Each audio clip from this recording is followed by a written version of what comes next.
So we've got Joey Wiemer now in person, as some may know if they listen to the call-up. They got the full hour interview with you. Got a lot of great feedback on that. And now we got to see you homer yesterday and see you take an insane VP round today, which was a ton of fun. Thanks so much for taking the time to talk to us, man. Yeah, thanks for having me. All right, this is my first time interacting with you. I'm a Midwest guy. I work in Indianapolis right now, so I got to ask you a couple of questions just to get out of the way. Give me a letter grade on Skyline Chili. A plus. A plus? A plus. Okay, how about Montgomery and Rip? I don't know. You don't know? Don't have an answer to that? Okay. A plus. Why Skyline Chili A plus? I think it's like a D minus. Wow. I'm sorry. No. I'm sorry, dude. That's all right. Just got a fly coming into. We've got Black Sabbath rocking here. We got a little bit of everything. But I want to talk about the season so far because we know what you did last year. We've talked about it on the podcast. But, getting acclimated to this level, it's arms every single day. Right? Yeah. You do not get a day off in this AA South League. Yeah. You get acclimated. Now you're red hot. Can you talk a little bit about the acclimation process to this league? Because, again, there is no day off. Yeah, no, it's tough. There's not many arms where you're like, hey, want to go hit against that guy again. So it's just trying to figure out what they're doing here, and then just adjust and beat them at their own plan. So just day by day, figuring out each guy what they want to do to you. And without giving away too much, have you seen any change in how they want to attack you at AA? Because again, I mean, they know that you can beat them on one swing of the bat. You did it yesterday. Have we seen any adjustment in at the AA level on how guys are pitching you? Absolutely, yeah. And again, not giving the secrets away, but very different. Very different. So you would say very different. Yeah. Because one thing that a couple of my buddies in AA told me in conversations I've had is that at this level they pitch more to your perceived weaknesses rather than their strengths. Yeah. Would you say that's true? 100%. And that was one thing.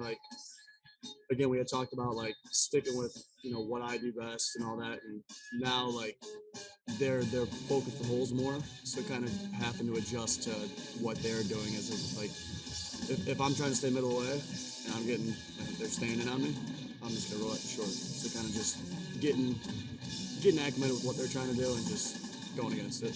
A lot of guys will have a plan of attack going into a game. Do you feel like at this level, at a high level of pitching and hitting that we see in the Southern League, guys are adjusting from at bat to at bat too? Oh, it's pitch to pitch. Okay. Yeah. So like I said, just knowing what they're gonna do and beating them at it. So the BP was fun to watch in terms of just seeing what you launch and how far you launch it. Pull side, dead center, wherever it may be. But what's interesting is kind of seeing your progressions through BP. Can you take us through a little bit of what you're working on? I see you between rounds, walking around, focusing on certain moves, little things like that. What is your progression in the cage, or at least in the turtle? My biggest thing in getting loose is just finding the barrel one and then just direction. So not getting full happy, not spinning off the ball, just trying to stay up the middle with it and then catch it out front. It's gonna go left. So. It's a blast to watch you take BP. It's a blast to watch you as soon as you step in the on-deck circle, too. And I feel like if I tried to imitate Joey Wiemer through the course of a night, I would be sore as hell the next day. I'm sorry. How much of an emphasis do you place on flexibility? A good amount. I care about my lifting more than I care about mobility, but at the same time, it's not something I ignore. Yeah. Gotcha. So the other thing I wanted to ask you too is on the speed side of things. Again, we've talked about this. I think it's one of the most underrated aspects of your game. You beat out a ball. I don't know. Did they give you a hit on that on the ball you beat out to third base? Air. Really? Yeah. Life goes on. Right. Life goes on, but you beat it out. It ended up being another situation where Jack hadn't seen. Neither have I really have seen you really kick it in gear in person. Yeah. And I mean, we were both looked at each other and were like, this guy can move. Yeah. You probably stole second. I thought you were safe. We don't need to get into that. We don't need to talk about that one. We don't need to talk about that one, but I saw your reaction, and you're not very reactionary. So I was like, I'll trust Joey. He was safe here. Stolen bases continue to be a part of your game. How has that been at the AA level, though? Catchers are obviously better as well. Have you had any more challenges in that regard to trying to swipe bags? Because I know that's a wrinkle in your game you like. Yeah.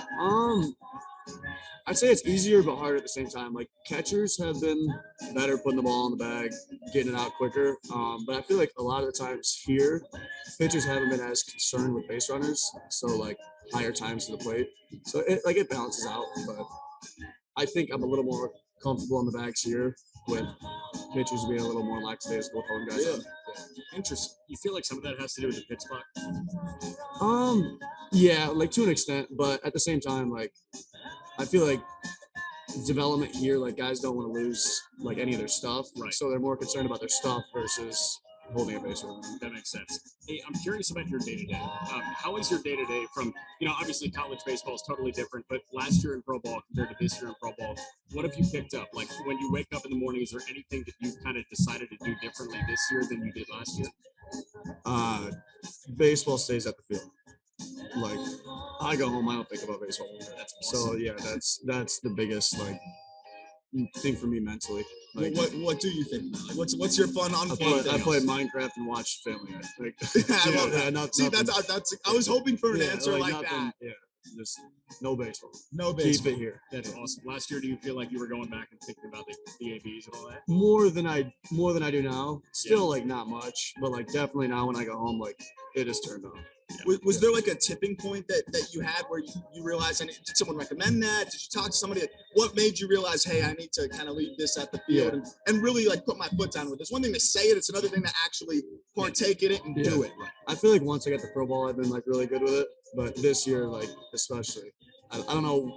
I wouldn't say there was like a specific tipping point or like when it happened, but just going home and relaxing. And one other question I have on the pitching side, we don't want to give away tidbits, but just in terms of pitchers as a whole, when you're watching other guys hit, when you're watching your teammates hit, what's the biggest change, or even your own teammates pitch? Yeah. What's the biggest change you've seen in what pitchers are able to do at this level versus, at the high A level? Yeah. It's just a mix of like really good stuff with command. So like there used to be a lot of guys like really good stuff, minimal command, or really good command, minimal stuff. Like here it's both. Like 9% of the time it's both. So like they're pitching you to a plan with their stuff. Interesting. And that's the biggest challenge, right? A guy that has the stuff that can also rotate. Yeah, and we're seeing Double A South. We talked about it before we started recording. There's not really a day off. I mean, and that's the biggest challenge. And you look at organizations like the Rays, and these are some forward-thinking orgs that have guys that you're like, where do they find these dudes that are pumping 98? And with 25 inches of ride. Yes. How much do you see like a change? Because now it's like 6-game spurts oftentimes against different teams. How much do you see a change in pitching philosophy from org to org? Like, do you see like, oh yeah, that's a classic Rays guy? Oh yeah. Or is that more on the fan side of things that people think that? No, it's night and day. Like there are definite like playing these guys, like 95% of their arms are going to be not spin rate, but ride guys up, bullet slider. Like that's just their prototype, and like it's good. It works. Yes. Right. And then you play another team. They're going to be a lot of sinker guys and big curveballs. Like it's my org. Like I'd say 100%. What about some of the hitters that you've been around? I mean, like we just talked to Sal Freeland a couple hours ago. I mean, he mentioned the idea of a future Brewers outfield of you, Sal, and Yelly, right, from left to right. But I mean, just the guys that you've been around offensively, and then seeing other guys in this league offensively. How good is this league? Good.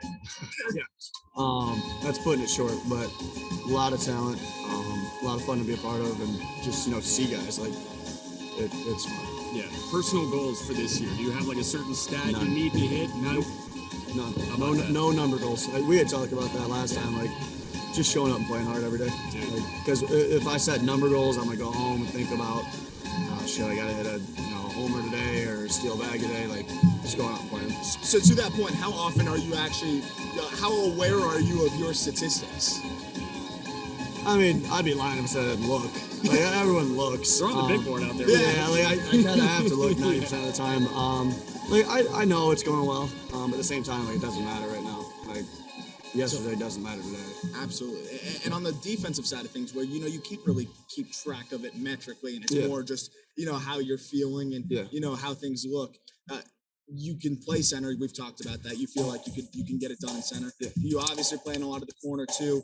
How do you feel so far in the outfield? And we asked the same thing to Sal. The reads, because guys are hitting the ball harder at this level too. How have the reads been out there for you and getting that feeling out? Yeah, I mean my reads have been fine. There's some plays I should have made so far that I'm a little upset about, but nothing that I'm gonna lose sleep over. So I feel like I got some tight enough to deal out right now. Never been concerned with my defense, but I'm not playing to the part where I want right now. Yeah. Last thing for me, I mean, is there anything like physically, personally that you feel like you want to hit this year? I mean, you said you place a big emphasis on your lifting program and things like that. Like, is there a certain obviously no statistical numbers, but like, is there a certain weight that you want to hit? Yeah. So I like to hover around like 225. Okay. Bulked up in the off season like 238-ish. Just felt slower, like lost a step. So like just trying to get as strong as possible around like 225, 230 as possible. So probably that number. Gotcha. It's like when you ever play like 2K and you're building like a live player, and lose the if you want to speed, add the gain guy the weight. stronger, you lose the weight. So is it that like, I mean, that's obviously very specific. Yeah. But do you see that being a thing where you're adding that physicality? You definitely feel yourself moving a bit slower, but you can really shed it and feel like you're picking that speed up again. Yeah. That's outrageous. Yeah, it's just. I wish I could have any control over anything I can do. Yeah. See, I get stronger. I still can't do anything. So that's the difference. So one of the last questions from me is when you're going right at the plate. Again, we don't want to give away too much, but it's amazing to me how you can repeat your moves because they are very unique moves, but you repeat them a ton. Is that from what you're doing before the game? Is that from what you're able to do athletically? Like, what do you attribute your ability to repeat such difficult moves so well? What do you attribute that to? Honestly, I'm gonna go like just playing multiple sports like in high school, like just growing up being athletic. Like, I mean, that's one kid. My kid wants to play sports. Like, he's not just playing baseball. Like, and that's not like wanting him to do something different. Like, just the overall, like, you gain so much like from a footballer, from basketball. So, like, just that athleticism you gain, like, is huge. And what was your favorite sport growing up? Football. We did the same thing with Sal, so now I'm going to steal this question that Jack asked Sal. Favorite athlete from your three favorite sports then, each sport? Matt Stafford, football. What about, and then what were your other, baseball, and then what was your third sport that you played? Or were you just football, baseball? Okay, so give me the basketball guy then too, and then baseball. I love Greg Monroe. That's going to be a crazy one. Yeah, it's going to be a crazy one, but loved watching him play. Baseball. But yeah, 100%. Yeah, I love that. Yeah, we talked about that. Was that always that way, or was that as you started to get those comparisons? No, it was always like just watching him be unorthodox, athletic, incredible hitter, not doing it like to a stock way. Like, just fun to watch. And I'm sorry, I got one more. Yeah, that's fine. I always notice, and this is a thing, we're listening to, even like Trey Young on JJ Redick's podcast talk about how, does it get old hearing that, you're shorter than the average player? Like, does it get old hearing that you play unconventionally? Like, we talked about how people like to critique your swing, and they're also critiquing Mike Trout's swing on Twitter, not realizing it's Mike Trout. Yeah. Like, you're out here putting up results, and I'm not trying to, like, create this thing, but how old does it get sometimes when you're just hearing, this guy plays differently, this guy plays unconventionally? He looks wacky. Yeah. Like but like you're out here hitting nukes every Sky's day. blue. Yeah. No, I don't get tired of it. Like, it's funny. Like I was gonna say, do you feel like you almost lean into it? Yeah, like people crack enjoy it. Yeah, I do. Okay. What am I supposed to say to him? Like, you got me. Let me play more. I play weird. Yeah. So I love it. It's funny. So the last thing I want to ask you is just, what can people expect? We've asked this out too, what do Brewers fans that may not follow the minor leagues as much, and I can tell you that they're following you because I tweeted your home run yesterday, and boom, all the Brewers fans caught it and running. They were amped up, and they even saw a few memes with like you photoshopped on other funny things. What can Brewers fans expect from you other than playing hard and the unusual aspect of your game? But what can Brewers fans expect from Joey Wiemer? Yeah, I mean, you took my answer. Like, I'm not gonna promise any numbers or anything crazy. Like, I'm gonna show up and play hard every day. Like, that's who I am. That's how I play. That's what I do. Like, I'm gonna go out there and try. So appreciate it. No, I don't think so, Joey. That was awesome. Thank you so much. Thanks so much for the time, man. I always enjoy talking to you.